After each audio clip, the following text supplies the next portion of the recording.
ഒരു ചെറിയ വലിയ മനുഷ്യൻ്റെ കഥയുമായിട്ടാണ് ഞാനിന്ന് വന്നിരിക്കുന്നത്.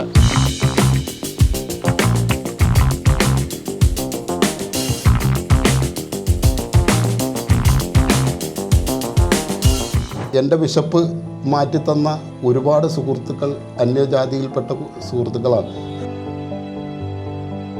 സിനിമയുടെ വഴിയിൽ പോയപ്പോൾ പട്ടിണി കിടക്കേണ്ടി വന്നു. അയ്യോ, എത്ര പ്രാവശ്യം, ഒരുപാട് തവണ.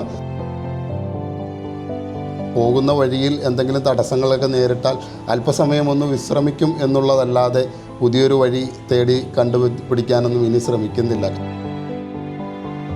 ആ സമയത്ത് എൻ്റെ പരിമിതികൾക്കകത്തു നിന്നുകൊണ്ട് എനിക്ക് കുറവുകളുണ്ടായിട്ടും എൻ്റെ നിർമ്മാതാക്കൾ എനിക്കങ്ങനെ ഒരു അവസരം തന്നതുകൊണ്ടാണ് ഞാൻ സിനിമ ചെയ്യാൻ തയ്യാറായത്. പരിമിതികൾ എന്ന് പറയുന്നത് ഒരു മനുഷ്യനുമില്ല. അങ്ങനെ പരിമിതികൾ നിശ്ചയിച്ചിരുന്നെങ്കിൽ ഇന്ന് ലോകത്ത് ഒരത്ഭുതങ്ങളും സംഭവിക്കില്ലായിരുന്നു. നമ്മൾ അത്ഭുതമായി കാണുന്ന എല്ലാ മനുഷ്യരും മറ്റൊരാളുടെ കണ്ണിൽ പരിമിതികളുള്ളവനെന്ന് തോന്നുന്നു എന്ന് മാത്രമേ ഉള്ളൂ. ഭിന്നശേഷിക്കാർ മാറ്റി നിർത്തപ്പെടേണ്ടവരല്ല. നമ്മളെക്കാൾ മുകളിൽ ഒരു സ്ഥാനം കൊടുത്ത് അവരെ ലോകത്തിൽ പരിചയപ്പെടുത്തേണ്ടവരാണ് എന്ന് തന്നെ വിശ്വസിക്കുന്ന ഒരാളാണ് ഞാൻ. നമസ്കാരം. നിസ്സാര കാര്യങ്ങൾക്ക് പോലും ആത്മഹത്യയെ ആശ്രയിക്കുന്ന മനുഷ്യരുള്ള നമ്മുടെ ഈ നാട്ടിൽ തൻ്റെ പരിമിതികൾക്കുള്ളിൽ നിന്നുകൊണ്ട് ജീവിതം കരുപ്പിടിപ്പിച്ച ഒരു ചെറിയ വലിയ മനുഷ്യൻ്റെ കഥയുമായിട്ടാണ് ഞാനിന്ന് വന്നിരിക്കുന്നത്. ശ്രീ ചോട്ടാ വിപിൻ. അദ്ദേഹത്തിൻ്റെ വിശേഷങ്ങൾ നമുക്കൊന്ന് ചോദിച്ചറിയാം. നമസ്കാരമുണ്ട്. എന്തൊക്കെയാണ് പുതിയ വിശേഷങ്ങൾ? പുതിയ വിശേഷങ്ങൾ അങ്ങനെ എന്താ പറയുക, അടുത്ത സിനിമയിലേക്കുള്ള ഒരു യാത്രയിലാണ്. ഞാൻ പറഞ്ഞില്ലേ, സിനിമയാണ് എൻ്റെ ജീവിതത്തിൻ്റെ ഏറ്റവും വലിയൊരു യാത്ര. ജീവിത ലക്ഷ്യവും സിനിമ തന്നെയാണ്. പലരും പല സമയങ്ങളിലായിട്ട് പറഞ്ഞിട്ടുണ്ട്, ഇതിന് തടസ്സങ്ങളൊക്കെ നേരിടുമ്പോൾ വേറിട്ടൊരു വഴി തിരഞ്ഞെടുത്തുകൂടെ, മറ്റൊരു മാർഗത്തിലൂടെ സഞ്ചരിച്ചുകൂടെ എന്നൊക്കെ. പക്ഷേ ഒരിക്കലും അങ്ങനൊരു വേറിട്ട വഴിയല്ല.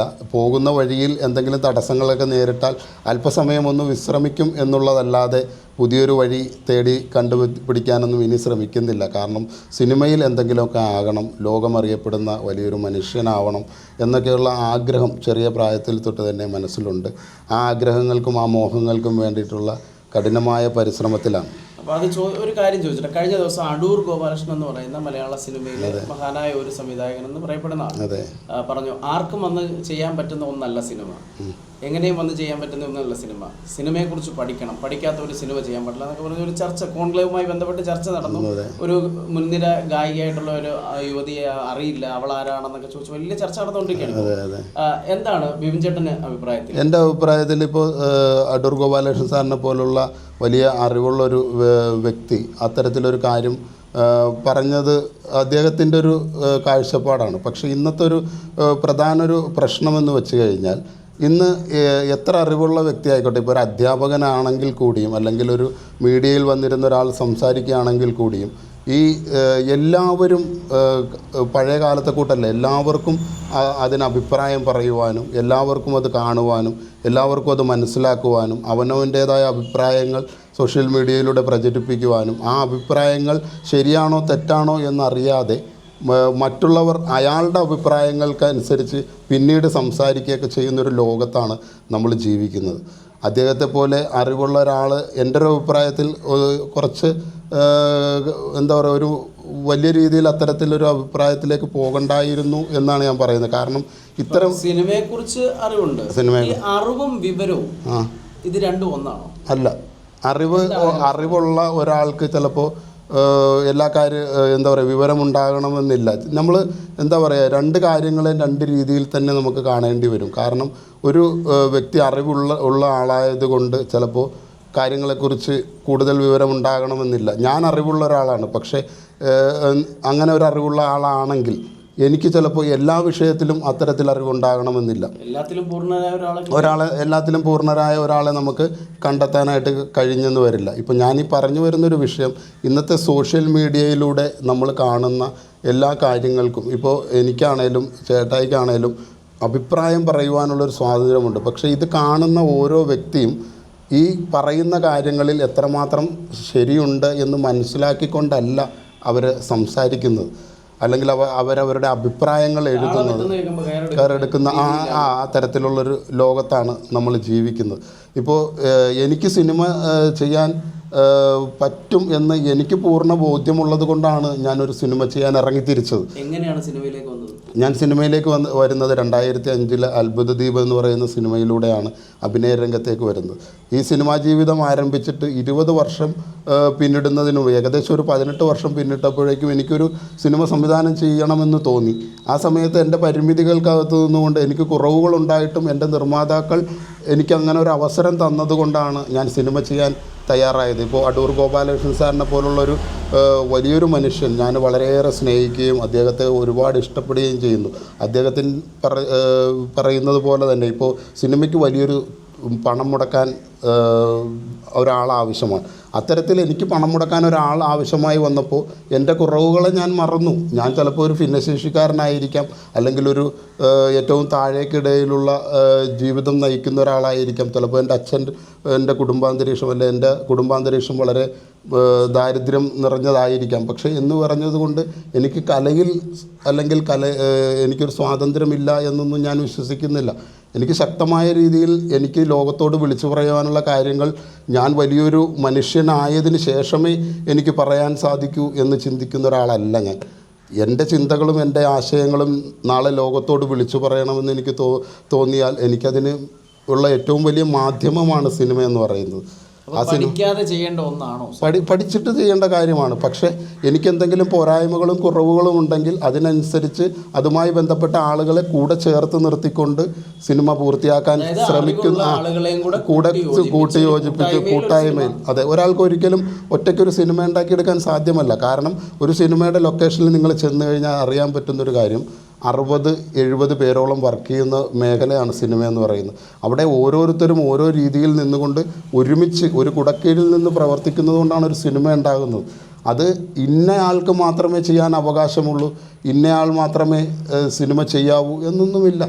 ഇവിടെ ജാതി വ്യവസ്ഥയൊക്കെ അത് ഓരോരുത്തരുടെ മനസ്സിലുണ്ടാകുന്ന ഒരു ചിന്തയല്ലേ. ജാതി ചിന്ത എന്ന് പറയുന്നത് നമ്മുടെ മനസ്സിലുണ്ടാകുന്നതാണ്. നമ്മുടെ സ്കൂളിൽ വിദ്യാഭ്യാസ കാലത്ത് നമ്മുടെ സ്കൂളിൽ നമ്മളെ പഠിപ്പിക്കുന്നത് എന്താണ്? ശരിക്കും പറഞ്ഞാൽ നമ്മുടെ സുഹൃത്തുക്കളെ ജാതിപരമായ ചിന്തകളോടുകൂടി അല്ല സമീപിക്കുന്നത്. ഞാൻ എൻ്റെ പ്രതിജ്ഞ ചൊല്ലിയിട്ട് അവിടെ നിന്ന് ആരംഭിക്കുന്നതാണ് നമ്മുടെ ക്ലാസ് എന്ന് പറയുന്നത്. അവിടെ നിന്ന് 10 വർഷക്കാലം പഠിച്ച് കടന്നു പോകുമ്പോഴും എൻ്റെ കൂടെ പഠിച്ചത് ആരാണെന്നോ അല്ലെങ്കിൽ എൻ്റെ കൂടെ പഠിച്ചവൻ്റെ മതം എന്താണെന്നോ ജാതി എന്താണെന്നോ ഒന്നും ഞാൻ ഇതുവരെ ചോദിച്ചിട്ടില്ല. അങ്ങനെ ചോദിക്കുന്നതിനോട് എനിക്ക് യോജിപ്പുമില്ല. കാരണം എൻ്റെ വിശപ്പ് മാറ്റിത്തന്ന ഒരുപാട് സുഹൃത്തുക്കൾ അന്യജാതിയിൽപ്പെട്ട സുഹൃത്തുക്കളാണ്. അപ്പോൾ എനിക്കവിടെ എന്താണ്, എൻ്റെ സുഹൃത്തായിട്ടാണ് ഞാൻ അവനെ കാണുന്നത്. അവിടെ ജാതിപരമായ തരംതിരിവുകളോ ചിന്തകളോ ഒന്നും കൊണ്ടുവന്നിട്ടല്ല ഞാൻ എൻ്റെ സ്കൂൾ ജീവിതം അല്ലെങ്കിൽ എൻ്റെ വിദ്യാഭ്യാസ കാലഘട്ടം പൂർത്തിയാക്കിയത്. അത് തന്നെ ആവണം ജീവിതാവസാനം വരെ നമ്മൾ തുടരാനായിട്ട്. എൻ്റെ വീടിൻ്റെ അയൽവക്കത്ത് അന്യജാതിയിൽപ്പെട്ട ഒരാൾ വന്ന് താമസിക്കുന്നു എന്നും പറഞ്ഞ് ഞാൻ അസ്വസ്ഥനാകേണ്ട കാര്യമില്ല. അവനെ എങ്ങനെ എന്നിലൊരാളാക്കി നമ്മളിലൊപ്പം നിർത്തിക്കൊണ്ട് എൻ്റെ ജീവിതത്തിലൂടെ കടന്നു പോകുന്ന എല്ലാ അനുഭവങ്ങളെയും അവനുമായി ഷെയർ ചെയ്ത് അതിനൊക്കെ ഒരു പരിഹാരം കണ്ടെത്തി എൻ്റെ സഹോദരനെ പോലെ കൊണ്ടു നടന്ന് ജീവിക്കാൻ കഴിയുന്നിടത്ത് നിന്നാണ് ഒരു സമൂഹം നല്ല രീതിയിൽ ഉണ്ടാകുന്നത് എന്നാണ് ഞാൻ മനസ്സിലാക്കുന്നത്. സിനിമ വഴിയിൽ വന്നപ്പോൾ എന്തൊക്കെ പ്രതിസന്ധികളുണ്ടായി? ഒരുപാട് പ്രതിസന്ധികൾ. കാരണം ഒരു സാധാരണക്കാരനായ ഒരു അച്ഛൻ്റെയും അമ്മയുടെയും മകനായിട്ട് മാക്കേക്കടവ് എന്ന് പറയുന്ന ഒരു കൊച്ചു ഗ്രാമത്തിൽ ജനിച്ച് ഇവിടെ നിന്നൊരു സിനിമ ചെയ്യണമെന്നുള്ളൊരാഗ്രഹം ഞാൻ ആദ്യമായിട്ട് ബന്ധപ്പെട്ട ആളുകളോടൊക്കെ സംസാരിക്കുമ്പോഴെല്ലാം അവരെല്ലാം നിരുത്സാഹപ്പെടുത്തിയതാണ്. കാരണം ഇത്രയും വലിയ പണം മുടക്കി ഒന്നിനെക്കുറിച്ചും കാര്യമായ പഠനങ്ങളൊന്നും നടത്താത്ത, ഒരു ഫിലിം ഇൻസ്റ്റിറ്റ്യൂട്ടിൽ പോലും പഠിക്കാത്ത നീ ഒരു സിനിമ ചെയ്യാൻ ഇറങ്ങിയാൽ ഈ വലിയൊരു തുക മുടക്കുന്ന അവരുടെ പൈസ കൊണ്ടുപോയി നീ വെള്ളത്തിൽ കളയും, അല്ലെങ്കിൽ നീ അത് നശിപ്പിച്ച് കളഞ്ഞു കഴിഞ്ഞാൽ അത് ഭാവിയിൽ നിനക്ക് വലിയ പ്രശ്നങ്ങൾ ഉണ്ടാക്കും എന്ന് പറഞ്ഞ് എന്നെ തടസ്സപ്പെടുത്തിയ ഒരുപാട് പേരുണ്ട്. പക്ഷേ അവിടെ നിന്നെല്ലാം എന്നെ സപ്പോർട്ട് ചെയ്ത് എൻ്റെ സൗഹൃദങ്ങളും എൻ്റെ നിർമ്മാതാക്കളും എല്ലാവരും കൂടി ചേർന്ന് നിന്നുകൊണ്ട് ഒരുമിച്ച് നിനക്ക് എന്ത് കുറവുകളുണ്ടെങ്കിലും ആ കുറവുകളെ നിറവുകളാക്കി നമുക്ക് ഒരുമിച്ച് ഒരു സിനിമ ഇവിടെ ഉണ്ടാക്കണമെന്ന് തെളിയിക്കാം എന്ന് പറഞ്ഞെടുത്തു നിന്നാണ് എൻ്റെ കുറവെന്ന് പറയുന്ന പൊക്കമില്ലായ്മ തന്നെയല്ല, പല കാരണങ്ങളുണ്ട്. ഒന്നാമത്തെ കാര്യം, പലയിടത്തും എന്നെപ്പോലൊരാൾക്ക് ഓടിയെത്താനുള്ള പരിമിതികളാണ് അവർ കാണുന്നത്. ഈ പരിമിതികൾ എന്ന് പറയുന്നത് അവരുടെ കണ്ണിൽ കാണുന്ന പരിമിതികളാണ്. എനിക്ക് ആ കാര്യത്തിലൊരു പരിമിതി ഉള്ളതായിട്ട് തോന്നുന്നില്ല. ഇപ്പം ഞാൻ മനസ്സിലാക്കുന്നൊരു കാര്യം, ലോകത്തിൽ 2 കാലുകളോട് കൂടിയാണ് മനുഷ്യൻ ഇന്ന് ജീവിക്കുന്നത്. പക്ഷേ ഒറ്റ കാലുമായിട്ട് ഒരു മനുഷ്യൻ ജനിച്ചിരുന്നു എങ്കിൽ ഇപ്പോൾ ഭൂമിയിൽ എല്ലാവരും ഒരു കാലുള്ളവരായിരുന്നു എന്ന് വിചാരിക്കുക. അവരെങ്ങനെയെങ്കിലും തൊങ്കിയൊക്കെ ഈ ലോകത്ത് നടക്കുന്നു. ഇപ്പോൾ നമ്മൾ പല സിനിമകളിലും കണ്ടിട്ടുണ്ട് അത്ഭുത ലോകത്തെക്കുറിച്ചൊക്കെ. അതുപോലെ ഒറ്റക്കാലുമായിട്ട് ഒരു മനുഷ്യൻ ജനിച്ചിരുന്നു എങ്കിൽ അവിടെ 2 കാലുമായിട്ട് ആരെങ്കിലും ജനിച്ചാൽ അവനെല്ലാവരും കളിയാക്കും. 2 കാലുള്ള ഒരാൾ ആ ഗ്രാമത്തിലേക്ക് അവനൊരു അത്ഭുതമാണ്. കാരണം ഒറ്റക്കാലുമായിട്ട് എല്ലാവരും ജീവിക്കുമ്പോൾ അവിടത്തേക്ക് 2 കാലുമായി ഒരാൾ ജനിക്കുന്നു. പക്ഷേ ഈ ഒറ്റക്കാലുള്ളതിനേക്കാൾ ശക്തനാണ് അവനെന്ന് ചിലപ്പോൾ ഇവർക്കറിയത്തില്ല, തിരിച്ചറിവ് അവർക്കില്ല. അപ്പോൾ അവരെന്ത് ചെയ്യും? ഈ 2 കാലുള്ളവരെ കളിയാക്കുന്നൊരു ലോകത്താണ് നമ്മളിന്ന് ജീവിക്കുന്നത്. പരിമിതികൾ എന്ന് പറയുന്നത് ഒരു മനുഷ്യനുമില്ല.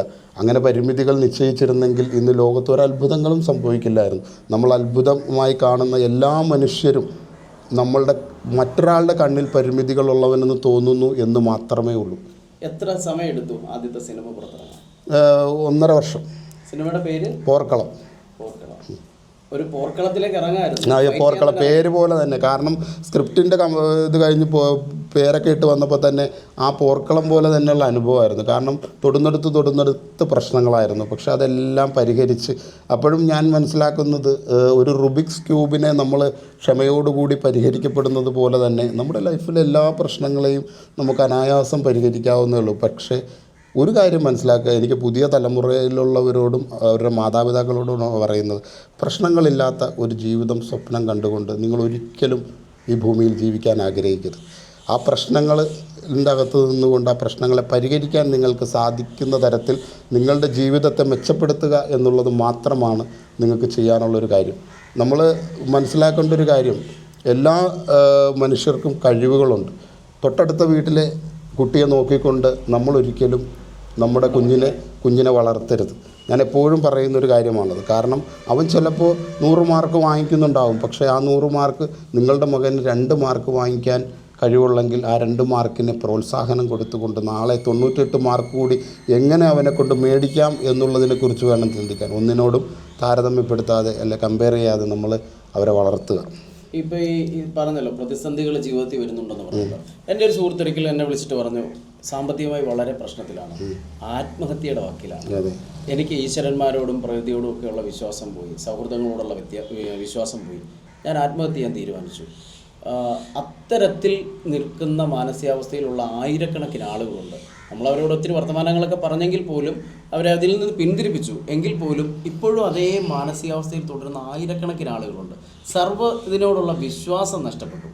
മനുഷ്യർക്ക് ഒന്നിനോടൊന്നും വിശ്വാസമില്ല, തകർന്നു പോയി എന്ന് ഉറപ്പിച്ചിട്ട് മരണത്തിലേക്ക് കാത്തിരിക്കുന്ന ഒരുപാട് മനുഷ്യരുണ്ട്. അങ്ങനെയുള്ളവരോട് എന്താ പറയാനുള്ളത്? ആത്മഹത്യ ചെയ്യുന്നവരോട് എനിക്ക് ഒരു കാര്യമേ പറയാനുള്ളൂ. ഏറ്റവും വലിയ മണ്ടത്തരമാണ്. സുന്ദരമായ ഈ ഭൂമിയിൽ ഒരു തവണ ജനിക്കാൻ മാത്രം ഭാഗ്യം ലഭിക്കുന്ന ഒരു ജീവിയാണ് മനുഷ്യനെന്ന് പറയുന്നത്. ആ ജന്മം എങ്ങനെ സന്തോഷകരമാക്കി നമ്മൾ കൊണ്ടുപോകണമെന്നും എങ്ങനെ അതിന് ഭംഗിയുണ്ടാകണമെന്നും തീരുമാനിക്കാനുള്ള അവകാശം നമ്മുടേതാണ്.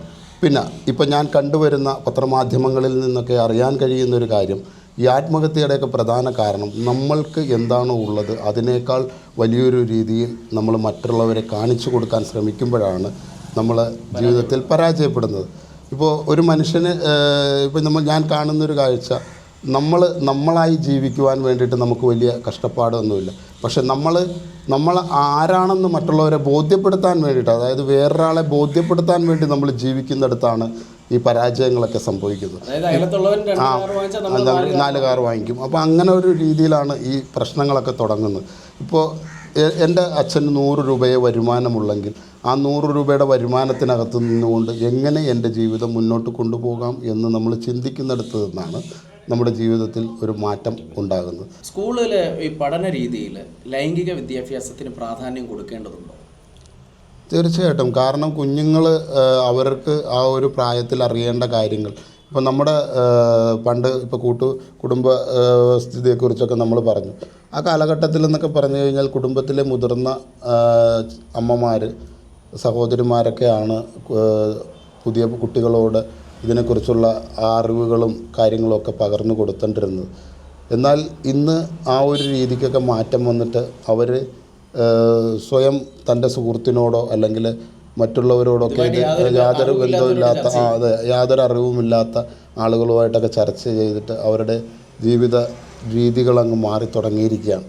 ഇതിനൊക്കെ ഇത് എവിടെ നിന്ന് ഇതൊക്കെ സ്റ്റോപ്പ് ചെയ്യണമെന്ന് വിചാരിച്ചു കഴിഞ്ഞാൽ പെട്ടെന്നൊരു ദിവസം പിടിച്ച് നമുക്കിതെല്ലാം കൂടി അങ്ങോട്ട് നേരെയാക്കാം എന്നൊന്നും വിചാരിക്കുന്നത് മണ്ടത്തരമാണ്. കാരണം അതാണ് ആത്മഹത്യക്ക് പ്രധാന കാരണം. കാരണം ഒരു അച്ഛനോ അമ്മയോ ഒരു വിവരം അറിയുമ്പോൾ അവർ ആദ്യം ചെയ്യേണ്ടത് അവർ രണ്ടുപേരും കൂടി ഒരു മുറിക്കുള്ളിൽ ഇരുന്നു കൊണ്ട് തൻ്റെ കുഞ്ഞിൻ്റെ ഭാവിയിൽ എന്താകണമെന്നും ആ കുഞ്ഞിന് എന്താണ് സംഭവിച്ചതെന്നും ആ കുട്ടി ആ തരത്തിൽ പോകാനുള്ള കാരണങ്ങൾ എന്താണെന്നും ഒക്കെ ഒരച്ഛനും അമ്മയും സ്വയം ഒന്ന് മനനം ചെയ്യണമെന്ന് നല്ലതാണ്. കാരണം എവിടെയാണ് പിഴവ് സംഭവിച്ചിരിക്കുന്നതെന്ന് അവർ തമ്മിൽ കണ്ടെത്തിക്കഴിഞ്ഞാൽ പിന്നീട് ഇവർക്ക് ചികിത്സ തുടങ്ങാം. കാരണം ആ കുട്ടി അല്ലാതെ എടുത്തോ പിടിച്ചോ എന്നും പറഞ്ഞ് പെട്ടെന്ന് എന്തെങ്കിലുമൊക്കെ അറിയുമ്പോൾ പെട്ടെന്ന് പൊട്ടിത്തെറിച്ച് പ്രതികരിക്കുമ്പോഴാണ് ചില കുഞ്ഞുങ്ങൾ ജീവൻ തന്നെ വേണ്ട എന്ന തീരുമാനമെടുത്ത് അവസാനിപ്പിക്കുന്നത്. കാരണം നമുക്കൊപ്പം അവർ ജീവിച്ച് നമ്മളെ സംരക്ഷിച്ച് നമ്മളെ ജീവിതാവസാനത്തിലേക്ക് കൊണ്ടുവിടേണ്ട ആളുകളാണ് നമ്മുടെ കുട്ടികളെന്ന് പറയുന്നത്. തന്നിട്ടുണ്ടോ ആ സമയത്തെല്ലാം അതിനകത്ത് ഞാൻ പ്രധാനപ്പെട്ടൊരു കാര്യം ഞാൻ പറയാം. എല്ലാം നേടിയിട്ട് ഇപ്പം എന്നെ സംബന്ധിച്ചിടത്തോളം ഞാൻ പറയുന്നൊരു കാര്യം, ഞാൻ ഈ കടന്ന് കാണിക്കുന്ന എല്ലാ നേട്ടങ്ങളും നേടി സ്വന്തമാക്കിയിട്ട് ഞാൻ തിരിച്ച് എൻ്റെ വീട്ടിലേക്ക് കയറി വരുമ്പോൾ ആ സന്തോഷങ്ങൾ ഷെയർ ചെയ്യാനും ആ സന്തോഷങ്ങൾ പങ്കിടാനും എൻ്റെ മാതാപിതാക്കളും എൻ്റെ സഹോദരിയും ഒക്കെ എൻ്റെ സഹോദരനുമൊക്കെ ഉണ്ടാകുന്നിടത്താണ് നമ്മുടെ ജീവിതത്തിൻ്റെ സന്തോഷം ഇരട്ടിയാകുന്നത്. അതുകൊണ്ട് നമുക്കൊപ്പം ആരൊക്കെ ഉണ്ടോ അവരെല്ലാം ആവശ്യമില്ലാത്ത കാരണങ്ങളാൽ ഈ ലോകത്തുനിന്ന് വിട പറഞ്ഞു പോകേണ്ടവരല്ല എന്നുള്ള തിരിച്ചറിവ് നമുക്കുണ്ടാകണമെങ്കിൽ അത് പക്വതയോടുകൂടി തന്നെ കാര്യങ്ങളെ കൈകാര്യം ചെയ്തെങ്കിൽ മാത്രമേ ആ തീരുമാനം നമ്മുടെ കുടുംബത്തിൽ ഉണ്ടാവുകയുള്ളൂ. മനുഷ്യൻ്റെ എല്ലാവരും പറയുന്നത് എന്താ അറിയാമോ? പണമുണ്ടെങ്കിൽ എല്ലാം നേടാം, പണമാണ് എല്ലാത്തിൻ്റെയും അടിസ്ഥാന ഘടകം. പക്ഷേ ചില നിമിഷങ്ങളിൽ ഈ സമ്പത്ത് നമ്മളെ രക്ഷിക്കാറുണ്ട്. പണം വെറുതെയാണ് ആൻസൺ ചേട്ടാ. പണം എന്ന് പറയുന്നതൊന്നും ജീവിതത്തിൽ ജീവിക്കാൻ പണം ആവശ്യമാണ്. എന്നാൽ പണം വേണോ ജീവിക്കാൻ? വേണ്ട, പണം വേണ്ട. കാരണം ജീവിക്കാൻ പണം ആവശ്യമാണെന്ന് പറയുമ്പോഴും പണമാകരുത് നമ്മുടെ ജീവിത ലക്ഷ്യം. പണം ജീവിത ലക്ഷ്യമായിട്ട് വെച്ചിട്ടുള്ളവരാരും ജീവിതത്തിൽ ഒരിടത്തും എത്തിപ്പെട്ടിട്ടില്ല. നമ്മൾ പണത്തിൻ്റെ പുറകെ ഓടേണ്ട കാര്യവുമില്ല. ഇപ്പോൾ കലാരംഗത്തേക്കും സിനിമാ രംഗത്തേക്കും വരുന്ന പുതിയ തലമുറയിൽപ്പെട്ട കുട്ടികളോട് എനിക്ക് ഒരേ ഒരു കാര്യമേ പറയാനുള്ളൂ: നിങ്ങൾ പണം മോഹിച്ചുകൊണ്ട് ഒരിക്കലും സിനിമയെ സമീപിക്കരുത്. കാരണം നിങ്ങളുടെ ലക്ഷ്യമെന്ന് പറയുന്നത് സിനിമയിൽ ആരെങ്കിലുമൊക്കെ അല്ലെങ്കിൽ എന്തെങ്കിലുമൊക്കെ ആയിത്തീരണം എന്നുള്ളത് മാത്രമായിരിക്കണം. നിങ്ങൾ പ്രശസ്തി ഉണ്ടാകുമ്പോൾ പണം നിങ്ങളെ തിരക്കി വരും. നിങ്ങൾ ഒരിക്കലും പണത്തിന് പുറകെ പോയാൽ പ്രശസ്തി നിങ്ങളെ തേടി വരില്ല. അത് ഞാൻ എൻ്റെ ജീവിതം കൊണ്ട് പഠിച്ചൊരു കാര്യമാണ്. ഞാൻ ലോകത്തോട് വിളിച്ചു പറയുന്നൊരു കാര്യവും അത് തന്നെയാണ്. സിനിമയുടെ വഴിയിൽ പോയപ്പോൾ പട്ടിണി കിടക്കേണ്ടി വന്നു. അയ്യോ, എത്ര പ്രാവശ്യം, ഒരുപാട് തവണ. ഞാൻ തൃശ്ശൂർ ഒരു സിനിമയുടെ ഷൂട്ടിങ്ങിന് വേണ്ടിയിട്ട് പോയപ്പോൾ ഇതുപോലെ ഒന്നാം ദിവസം ഷൂട്ട് നടന്നു, രണ്ടാം ദിവസം ഷൂട്ട് നടന്നു, 3 ദിവസമായി. അപ്പോൾ ഞങ്ങളെല്ലാവരും ഉണ്ട്. ആർട്ടിസ്റ്റുകളുടെ പേരൊന്നും ഞാൻ പറയാനില്ല, എല്ലാവരും ഉണ്ട്. അപ്പോൾ ഇങ്ങനെ എല്ലാവരും കിടക്കുന്നു ഹോട്ടലിൽ, തൃശ്ശൂർ ഹോട്ടലിൽ ഇങ്ങനെ കിടക്കുന്നു. അപ്പോൾ നമുക്ക് സിനിമ ലൊക്കേഷനിൽ പടം പൊളിക്കുന്നതിൻ്റെ ഏകദേശം അറിഞ്ഞു തുടങ്ങുന്നത് എങ്ങനെയാണെന്നറിയോ? ആദ്യമേ പപ്പടം ഉണ്ടാകത്തില്ല, അത് കഴിയുമ്പോൾ മീൻ വറുത്തത് ഉണ്ടാകത്തില്ല, മുട്ട പുഴുങ്ങിയത് കാണിയല. അപ്പോൾ ഏകദേശം നമുക്ക് ഫുഡിനകത്ത് കുറവ് വരും. അപ്പോൾ നമുക്ക് മനസ്സിലാക്കാം അവിടെ പൈസ കുറഞ്ഞു വരുന്നുണ്ടല്ലോ. അപ്പോൾ അങ്ങനെയുള്ളൊരു സാഹചര്യത്തിലൂടെ കടന്നുപോയി. പിറ്റേ ദിവസം ഹർത്താലും ഒക്കെ ആയിരുന്നു. ഞങ്ങൾക്ക് തിരിച്ചു പോരാനുള്ള പേയ്മെൻറ്റ് അവർ തരാത്ത കാരണം ഈ വീട്ടിൽ നിന്ന് കൊണ്ടുപോയ പൈസയൊക്കെ ഏതാണ്ട് അടിച്ചു പൊളിച്ച് തൃശ്ശൂരൊക്കെ മുഴുവൻ കറങ്ങി നടന്ന് കളഞ്ഞു. പോരാൻ 5 പൈസയില്ല. പ്രൊഡക്ഷൻ കൺട്രോളർ വന്നെങ്കിൽ മാത്രമേ ഞങ്ങൾക്ക് വീട്ടിലേക്ക് പോരാൻ മാർഗ്ഗമുള്ളൂ. അപ്പോൾ പിറ്റേ ദിവസം ഒരു ഹർത്താൽ ദിവസമായിരുന്നു. ഞാനിപ്പോഴും ഓർക്കുന്നു, അവിടെ ഇതുപോലെ ഒരു മുന്തിരിങ്ങ കച്ചവടക്കാരൻ ഏതാണ്ടൊരു വൈകിട്ട് ഒരു 4 മണിയായപ്പോൾ ഹർത്താലിൻ്റെ പ്രശ്നങ്ങളൊക്കെ കഴിഞ്ഞ് തുറക്കാനായിട്ട് വന്നപ്പോൾ രാവിലെ തൊട്ട് പട്ടിണി കിടക്കുന്ന ഞാനും എൻ്റെ സുഹൃത്തും കൂടി ചെന്ന് പുള്ളിക്കാരനോട് അവസ്ഥ പറഞ്ഞു: ചേട്ടാ, രാവിലെ തൊട്ടൊരു സാധനം കഴിച്ചിട്ടില്ല, ഞങ്ങൾക്കൊരു ഫുഡും ആരും കൊണ്ടുവന്ന് തന്നിട്ടില്ല, പലരുമൊക്കെ കൂടെ വന്നവരൊക്കെ ഇന്നലെയൊക്കെ തന്നെ പോയി എന്ന് പറഞ്ഞപ്പോൾ ആ ചേട്ടൻ ഞങ്ങൾക്ക് ഒരു പേപ്പർ കുമ്പിളിനകത്ത് നിറച്ച് പച്ചമുന്തിരി, നല്ല മധുരമുള്ള മുന്തിരി തന്നു. ആ ചേട്ടനൊന്നും ജീവിതത്തിൽ ഒരിക്കലും മറക്കാൻ പറ്റത്തില്ല. കാരണം ആ ചേട്ടൻ ആ മുന്തിരി തന്നത് കൊണ്ടുവന്ന് റൂമിൽ വെച്ച് കഴുകി ഞങ്ങൾ കഴിച്ചിട്ട് വിശപ്പോടുകൂടി കിടന്നുറങ്ങി പിറ്റേ ദിവസം രാവിലെ സിനിമയുമായി ബന്ധപ്പെട്ട ആളുകൾ വന്ന് യാത്രയാക്കിയാണ് ഉണ്ടായത്. അപ്പോൾ ഇതൊക്കെ സിനിമയ്ക്ക് വേണ്ടിയിട്ടുള്ള കഷ്ടപ്പാടുകളാണ്. പല സിനിമാ ലൊക്കേഷനുകളിലും മോശപ്പെട്ട അനുഭവങ്ങളൊക്കെ ഉണ്ടായിട്ടുണ്ട്. പക്ഷേ അപ്പോഴും ഞാൻ നേരത്തെ പറഞ്ഞതുപോലെ ലക്ഷ്യത്തെ കൈവിടാതിരിക്കുക. നമ്മൾ ലക്ഷ്യം മനസ്സിലുറപ്പിച്ച ഒരാളെ സംബന്ധിച്ചിടത്തോളം അതിൻ്റെ മുന്നിലേക്ക് വരുന്ന എല്ലാ പ്രതിസന്ധികളും നമുക്കൊരു റോസാപ്പൂ വന്ന് മേത്ത് വീഴുന്ന പോലെ തോന്നുന്നു. ഞാൻ ആ രീതിയിൽ ഈ സിനിമയിൽ ചെല്ലുമ്പോൾ ഇപ്പോൾ ഉയരമില്ല എന്ന് പറഞ്ഞിട്ട്, നിറമില്ല എന്ന് പറഞ്ഞിട്ട്, അങ്ങനെ എന്തെങ്കിലും എപ്പോഴെങ്കിലും മാറ്റി നിർത്തിയിട്ടുണ്ട്? ഇല്ല, ഒരിക്കലും ഇല്ലേ. അതൊക്കെ ഗ്ലാമർ ഇതാണ്. ഒക്കെ കുറവ് കൊണ്ടൊന്നും അല്ല. നമ്മൾ അവിടെ ഇപ്പൊ ഇത് ഇല്ല ഇതിനകത്ത് ഇത് ചേട്ടനെക്കാട്ട് ഉയരം കുറഞ്ഞ എത്രയോ ഇത്ര പോലും എത്ര പേരുണ്ട്. ഞാനൊരു സൗന്ദര്യം പറഞ്ഞപ്പോൾ ഈ തൊലിയുടെ നിറമാണോ സൗന്ദര്യം? ഒരിക്കലും അല്ല. എന്താണ് സൗന്ദര്യം എന്താന്ന് ചോദിച്ചു കഴിഞ്ഞാൽ മനസ്സിന്റെ വലിപ്പമാണ്. മനസ്സിന്റെ വലിപ്പത്തെക്കുറിച്ചാണ് നമ്മൾ മനസ്സിലാക്കേണ്ടത്. മനസ്സിന്റെ വലിപ്പം നമ്മൾ ഒരാളിൽ നിന്ന് ഒരു വ്യക്തിയെ നമ്മൾ വിലയിരുത്തേണ്ടത് അല്ലെങ്കിൽ അവൻ്റെ സൗന്ദര്യം അളക്കേണ്ടത് അവൻ്റെ മനസ്സിൻ്റെ വലിപ്പവും അവൻ്റെ പെരുമാറ്റത്തെയൊക്കെ വിലയിരുത്തിയിട്ടാണ്. ഒരാൾ സൗന്ദര്യമുള്ളതാണോ എന്ന് ദൂരെ നിന്ന് ദൂരക്കാഴ്ചകളിൽ തീരുമാനമെടുക്കുന്നതിനപ്പുറം ആ വ്യക്തിയുമായിട്ട് കുറച്ച് മണിക്കൂറുകൾ ചിലവാക്കുമ്പോൾ തന്നെ അറിയാം അവൻ്റെ സൗന്ദര്യം എത്രമാത്രം വലുതാണ് എന്നുള്ളത്. കാരണം ഓരോ വാക്കുകളും അവനോട് നമ്മൾ പറഞ്ഞു പോകുമ്പോൾ അവൻ്റെ സൗന്ദര്യം കൂടിക്കൂടി വരുന്നതായിട്ട് തോന്നുന്നത് അവൻ തിരിച്ച് നമുക്ക് നൽകുന്ന വാക്കുകൾ കൊണ്ട് തന്നെയാണ്. പെരുമാറ്റത്തിൽ നിന്ന് സൗന്ദര്യം തിരിച്ചറിയാൻ പറ്റും. പിന്നീട് തിരിച്ചറിയാനായിട്ട് സാധിക്കും. എന്നാൽ ചിലയിടത്ത് ആ സൗന്ദര്യം നഷ്ടപ്പെടാറുണ്ട്. കാരണം ചിലർ സ്വയം സൗന്ദര്യമുള്ളവരായി അഭിനയിക്കുമ്പോഴാണ് നമുക്ക് അവരെ കണ്ടെത്താൻ ഒരു പ്രയാസം വരുന്നത്. എന്നാലും ഒരു കഥാപാത്രത്തെ നമുക്ക് ഉൾക്കൊള്ളാൻ എത്ര സമയം എടുക്കുമെന്നുള്ളത് നിങ്ങൾ ആരെങ്കിലും ചിന്തിച്ചിട്ടുണ്ടോ? ഒരു ക്യാരക്ടർ നമ്മുടെ കൂടെ നിലനിൽക്കാൻ വളരെ കുറച്ച് സമയം മാത്രമേ നിലനിൽക്കുകയുള്ളൂ. അതിനുശേഷം നമ്മളിൽ നിന്നത് വിട്ടുപോകും. ഒരു അഭിനേതാവിൽ നിന്ന് അങ്ങനെയാണ് സംഭവിക്കുന്നത്. ഇതുപോലെ തന്നെയാണ് പൊള്ളയായ കാര്യങ്ങൾ നമ്മളെ കാട്ടിക്കൊണ്ട്, ഇപ്പോൾ എന്താ പറയുക, കാക്ക മൈപ്പീലി വെച്ച് കെട്ടിയത് കൊണ്ട് കാക്ക മയിലായി മാറില്ല. ഇനി അഥവാ വെച്ച് കെട്ടിയാലും അതിൻ്റേതായ ഒരു സമയം മാത്രമേ അത് ശരീരത്തിൽ അതിന് നിലനിർത്താൻ സാധിക്കുകയുള്ളൂ. എന്ന് പറയുന്നത് പോലെ തന്നെ നമുക്ക് ഈ സൗന്ദര്യത്തെ അളക്കാനും സാധിക്കും. അപ്പോൾ ഒരാളുമായിട്ട് നമ്മൾ ഇടപെടുന്ന രീതിയും കാര്യങ്ങളും ഒക്കെ വെച്ചിട്ട് അയാളുടെ സൗന്ദര്യം നമ്മൾ വിലയിരുത്തുക. ഇപ്പം ബിബിൻ ചേട്ടൻ്റെ പലരും ഒരുപക്ഷെ കളിയാക്കിയിട്ടുണ്ടാകാം, ഉയരം കുറഞ്ഞ ആളാണ്, നിറത്തിൽ കറുത്തിട്ടുള്ള. പക്ഷേ ഇതിലും കഷ്ടപ്പെടുന്ന ഒരുപാട് ആളുകൾ, പ്രത്യേകിച്ച് നമ്മൾക്ക് ഭിന്നശേഷിക്കാരായിട്ടുള്ള ഒരുപാട് കഴിവുള്ള നിരവധി ആളുകളെ നമ്മൾ കണ്ടിട്ടുണ്ട്. അപ്പോൾ അവരെയൊക്കെ ശരിക്കും സമൂഹം ഏറ്റെടുക്കുകയും മുന്നോട്ട് കൊണ്ടുവരികയും ചെയ്യേണ്ടത് തീർച്ചയായിട്ടും. കാരണം ഞാൻ പറഞ്ഞില്ലേ, ഇവർ 4 ചുവരുകൾക്കകത്ത് ഒതുങ്ങി ജീവിച്ചു പോകേണ്ടിയിരുന്ന പല ആളുകളും ഇന്ന് സമൂഹത്തിൻ്റെ മുൻനിരയിലേക്ക് വന്നിട്ടുണ്ട്.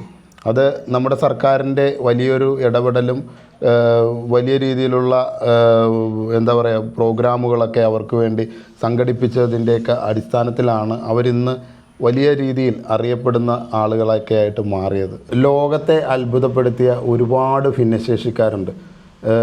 ജന്മന കൈകളും കാലുകളും ഇല്ലാതെ ജനിച്ച നിക്കിനെ കുറിച്ച് നമ്മളെല്ലാവർക്കും അറിയാം. ലോകം അറിയപ്പെടുന്ന വലിയൊരു മോട്ടിവേഷൻ സ്പീക്കറാണ്. അദ്ദേഹത്തെ പോലുള്ള ആളുകൾ എൻ്റെ ജീവിതത്തിൽ ഒരുപാട് സ്വാധീനം ചെലുത്തിയിട്ടുള്ള ആളുകളാണ്. കാരണം അദ്ദേഹത്തിൻ്റെ നിക്കിൻ്റെ ആത്മകഥ എന്ന് പറയുന്ന ബുക്ക് വായിച്ചപ്പോൾ ഞാൻ എൻ്റെ ജീവിതത്തിൽ എന്തിനു വേണ്ടിയിട്ടാണോ ദുഃഖിച്ചത് ആ ദുഃഖങ്ങൾക്കെല്ലാം ഉത്തരം ഓരോന്നായി ഓരോ പേജുകൾ വായിച്ചു തീരുമ്പോഴും എന്നിലേക്ക് കടന്നു വരികയായിരുന്നു.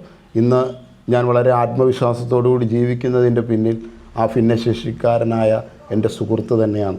എന്നെപ്പോലെ തന്നെ വൈകല്യമുള്ള ഒരാളാണ് അദ്ദേഹം. പക്ഷേ വൈകല്യങ്ങളോടുകൂടി ലോകത്ത് ജനിച്ചിട്ട് തൻ്റെ വൈകല്യങ്ങളൊന്നും ഒരു പ്രശ്നമല്ല എന്ന് ആ വ്യക്തി ചിന്തിച്ചിട്ടില്ല എന്ന് തന്നെയാണ് ആ ബുക്ക് വായിച്ചു തീർന്നപ്പോൾ എനിക്ക് മനസ്സിലായത്. അതുതന്നെയാണ് ഞാൻ എൻ്റെ ജീവിതത്തിലും പകർത്തുന്നത്. ഞാൻ ഒരിക്കലും കണ്ണാടി നോക്കാറില്ല. കാരണം കണ്ണാടി എനിക്ക് വേണ്ട. ഞാൻ മറ്റുള്ളവർക്ക് ഒരു വഴി വെട്ടിത്തെളിച്ച് കൊടുക്കാൻ ആഗ്രഹിക്കുന്ന ഒരാളാണ്. ഞാൻ സ്വന്തമായി വഴി വെട്ടി ആ വഴിയിലൂടെ കടന്നു പോകുമ്പോൾ എൻ്റെ മാർഗത്തിലൂടെ സുഗമമായി മറ്റുള്ളവർക്ക് നടന്നു പോകാൻ കഴിയണം എന്ന് ആഗ്രഹിക്കുന്ന ഒരു ഭിന്നശേഷിക്കാരനാണ്. അതുകൊണ്ട് തന്നെയാണ് ഇന്ന് ലോകത്ത് നമ്മൾ കാണുന്നൊരു കാര്യം, ഭിന്നശേഷിക്കാർക്ക് വേണ്ടിയിട്ട് ഒരുപാട് സഹായ ഉപകരണങ്ങൾ നമ്മുടെ സർക്കാരും എല്ലാവരും ചെയ്തു കൊടുക്കുന്നുണ്ട്. എന്തിനാണ്? അവരുടെ ചുവടുകൾക്ക് വേഗത കൂട്ടാൻ വേണ്ടിയിട്ട്, അവർക്ക് നല്ല രീതിയിൽ നടന്നു നീങ്ങാൻ വേണ്ടിയിട്ട്. ഈ ലോകത്ത് തനിച്ചല്ല എന്ന്, അല്ലെങ്കിൽ ഈ ലോകത്ത് എനിക്കൊരു കുറവുകളുമില്ല എന്ന് ചിന്തിക്കാൻ വേണ്ടിയിട്ട് നമ്മുടെ ഗവൺമെൻറ്റും മറ്റ് സന്നദ്ധ സംഘടനകളും വ്യക്തികളും ഒക്കെ അവരെ സഹായിക്കുമ്പോൾ സമൂഹത്തിന് അവർക്ക് ചെയ്തു കൊടുക്കാൻ കഴിയുന്ന ഏറ്റവും വലിയൊരു കാര്യം അവർക്ക് വളരെ ഫ്രീ ആയിട്ട് ഈ ലോകത്ത് സഞ്ചരിക്കാനുള്ള പാത ഒരുക്കി കൊടുക്കുക എന്നുള്ളതാണ്. ഞാൻ പലപ്പോഴും കണ്ടിരിക്കുന്ന ഒരു കാര്യം, ഭിന്നശേഷിക്കാരെ പൊതുസമൂഹത്തിൻ്റെ മുന്നിൽ വെച്ച് പലതരത്തിലും നമ്മൾ ചില ആളുകൾ മോശമായി സംസാരിക്കുക, ഇടപെടുകയും ചെയ്യും. അത്തരം സാഹചര്യങ്ങൾ എൻ്റെ ശ്രദ്ധയിൽപ്പെട്ട് കഴിഞ്ഞാൽ ഞാൻ അതിനെ ചോദ്യം ചെയ്യുകയും അതിന് പരിഹാരം കണ്ടെത്തിയിട്ട് അവിടെ നിന്ന് കൂടി കടന്നു പോവുകയും ചെയ്യുന്ന ഒരാളാണ്. അതുകൊണ്ട് ഭിന്നശേഷിക്കാർ മാറ്റി നിർത്തപ്പെടേണ്ടവരല്ല, നമ്മളെക്കാൾ മുകളിൽ ഒരു സ്ഥാനം കൊടുത്ത് അവരെ ലോകത്തിൽ പരിചയപ്പെടുത്തേണ്ടവരാണ് എന്ന് തന്നെ വിശ്വസിക്കുന്ന ഒരാളാണ് ഞാൻ. ഏകദേശം 39-40 വയസ്സാവുന്നു അല്ലേ? വിവാഹം വല്ലതും പ്ലാനിങ്ങിലുണ്ടോ? വിവാഹം ആലോചനയുണ്ട്. ഞാൻ ആലോചിച്ചുകൊണ്ട് മാത്രം കാര്യമില്ലല്ലോ, ആർക്കെങ്കിലും തോന്നണ്ടേ. വിവാഹത്തെക്കുറിച്ച് പറഞ്ഞപ്പോഴാണ്, വിവാഹത്തിന് സ്ത്രീധനം കൊടുക്കുന്നതിനെ കുറിച്ച്, സ്ത്രീധനം വാങ്ങി കല്യാണം നടത്തിയിട്ട് കുറേ നാൾ കഴിയുമ്പോൾ ഈ പെൺകുട്ടികളൊക്കെ ആത്മഹത്യ ചെയ്യുന്നൊരു പ്രവണതയും കണ്ടു. ഒരുപാട് പെൺകുട്ടികൾ കുടുംബകലഹത്തെ തുടർന്ന് ആത്മഹത്യ ചെയ്യുന്നുണ്ട്. ഒരുപാട് 100 പവൻ, കാറ്, വീട് ഇതെല്ലാം കൊടുത്തിട്ടും ഈ പെൺകുട്ടികൾ മരണപ്പെടുകയാണ്. ഇങ്ങനെ ചെയ്യുന്നതിൽ ഈ മാതാപിതാക്കൾക്ക്, അതായത് ഈ പെൺകുട്ടികളുടെ രക്ഷകർത്താക്കൾക്കും ഇതിനകത്തൊരു പങ്കില്ലേ? അതായത് നമ്മൾ ഇത്ര രൂപ ഒരു കച്ചവട രീതിയിലേക്ക് ഈ ഒരു കാര്യത്തെ നമ്മൾ നോക്കി കാണരുത്. കാരണം നമ്മുടെ കുഞ്ഞിന് മറ്റൊരു വീട്ടിലേക്ക് കടന്നു ചെല്ലുമ്പോൾ അവിടുത്തെ കുടുംബാന്തരീക്ഷം നമ്മൾ ആദ്യം മനസ്സിലാക്കേണ്ടത്, ഈ കയറി ചെല്ലുന്ന പെൺകുട്ടിയാണേലും ആ പെൺകുട്ടിയുടെ സ്വന്തം അച്ഛനെയും അമ്മയും പോലെ കാണാൻ അവർക്ക് സാധിക്കണം. തൻ്റെ മകളായിട്ട് തന്നെ ഇവളെ സ്വീകരിക്കാൻ തയ്യാറാവണം. ഇതിനിടയ്ക്കേക്കാണ് ഈ ബിസിനസ്സിൻ്റെ ചർച്ചകൾ കടന്നു വന്നു കഴിഞ്ഞാൽ, അല്ലെങ്കിൽ ഒരു കച്ചവടത്തിൻ്റെ ചർച്ചയും ഏറ്റക്കുറച്ചിലുകളും കടന്നു വന്നു കഴിഞ്ഞാൽ അവിടം തൊട്ട് തന്നെ പ്രശ്നങ്ങൾ ആരംഭിക്കുകയാണ്. കാരണം ഒരു കുട്ടിയെ നമ്മുടെ വീട്ടിലേക്ക് വിവാഹം ചെയ്ത് കൊണ്ടുവരുമ്പോൾ അവളെ സംരക്ഷിക്കേണ്ട ചുമതല ഒരു എന്താ പറയുക, ഭർത്താവെന്ന നിലയിൽ അവനിലുണ്ട്. കൂടാതെ അവളെ മകളെപ്പോലെ കാണേണ്ട ചുമതല അവിടുത്തെ അച്ഛനും അമ്മയ്ക്കുമുണ്ട്. ഒരു സഹോദരിയെപ്പോലെ കാണേണ്ടത് ആ ഭർത്താവിൻ്റെ സഹോദരിക്ക് അങ്ങനൊരു ചുമതലയുണ്ട്. ഈ കാര്യങ്ങളെയെല്ലാം കൃത്യമായ രീതിയിൽ നിർത്തിക്കൊണ്ട് തന്നെ ആ കുട്ടിയെ സംരക്ഷിച്ച് തന്നിൻ്റെ കുടുംബത്തിലെ ഒരു അംഗമായി കാണാൻ കഴിയാതെ വരുന്നിടത്താണ് പ്രശ്നങ്ങളുടെ ആരംഭം. അത് ഒന്നാമത്തെ കാര്യം. രണ്ടാമത്തെ, ഞാൻ നേരത്തെ പറഞ്ഞതുപോലെ കച്ചവട ചരക്കാക്കി കൊണ്ടുവന്നു കഴിഞ്ഞാൽ, കച്ചവടത്തിൻ്റെ രീതിയിലേക്ക് കൊണ്ടുവന്നു കഴിഞ്ഞാൽ എല്ലാം അതിനെ പിന്തുടർന്നായിരിക്കും പിന്നീട് നമ്മുടെ കാഴ്ചപ്പാടുകൾ മുഴുവൻ കടന്നു പോകുന്നത്. ഇത്ര ലക്ഷം രൂപ തന്നെങ്കിൽ, അല്ലെങ്കിൽ ഇത്ര ലക്ഷം രൂപ കൊണ്ട് അങ്ങനെയൊക്കെ പറഞ്ഞൊരു ബിസിനസ്സിൻ്റെ രീതിയിലേക്ക് കൊണ്ടുവരേണ്ട ഒന്നല്ല രണ്ട് വ്യക്തികൾ തമ്മിലുള്ള ബന്ധം.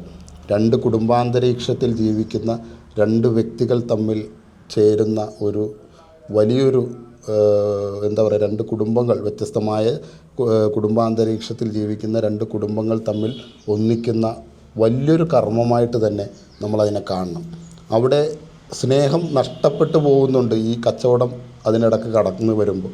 ആ സ്നേഹം നഷ്ടപ്പെടുകയല്ല, സ്നേഹം ഇരട്ടിക്കുകയാണ് ആ സ്ഥലത്തേക്ക് നമുക്ക് കൊണ്ടുവരേണ്ടത്. അങ്ങനെ സ്നേഹം ഇരട്ടിക്കാത്തിടത്തോളം കാലം ഈ പ്രശ്നങ്ങൾ നാളെയും തുടർന്നു കൊണ്ടേയിരിക്കും. അപ്പോൾ എന്ത് ചെയ്യണമെന്ന് വെച്ച് കഴിഞ്ഞാൽ, നമ്മൾ ഈ രീതി മാറിയിട്ട് നമ്മുടെ കുഞ്ഞിന്, അല്ല ഇപ്പോൾ എന്നെ സംബന്ധിച്ചിടത്തോളം എൻ്റെ അച്ഛനും അമ്മയ്ക്കും ഇപ്പോഴും അവർ ചിന്തിക്കുന്നൊരു കേസ്, എൻ്റെ മകനൊരു ജീവിതം എന്നുള്ളത് മാത്രമാണ് കാണുന്നത്. നമ്മളങ്ങനെ ഒരു ജീവിതം എന്ന രീതിയിലൊന്ന് കണ്ടു നോക്കൂ. അങ്ങനൊരു ജീവിതം എന്ന ഒരു രീതിയിൽ കണ്ടു കഴിഞ്ഞാൽ ഈ ചിന്തയൊന്നും നമ്മുടെ മനസ്സിനകത്തു കൂടി പോലും കടന്നു പോവില്ല. പൊക്കമില്ലായ്മയാണ് എൻ്റെ പൊക്കമെന്ന് കുഞ്ഞുണ്ണി മാഷ് പറഞ്ഞിട്ടുണ്ട്. പൊക്കമില്ലായ്മ ഒരു പ്രശ്നവും ഇല്ലെന്നും പൊക്കമില്ലായ്മ കൊണ്ട് യാതൊരുവിധ പ്രശ്നങ്ങൾ ഉണ്ടായിട്ടില്ലെന്നും ഇദ്ദേഹത്തിൻ്റെ ജീവിതത്തിൽ നിന്ന് നമുക്ക് മനസ്സിലാക്കാൻ കഴിയുന്നുണ്ട്. ഛോട്ടാ വിപിൻ ലോകമറിയപ്പെടുന്ന ഒരു മോട്ടിവേഷണൽ സ്പീക്കറായി, സംവിധായകനായി, എഴുത്തുകാരനായി, നല്ല കലാകാരനായി, അഭിനേതാവായി മാറട്ടെ എന്ന് ആത്മാർത്ഥമായി ആശംസിക്കുന്നു. സന്തോഷം, ഒരുപാട് സന്തോഷം.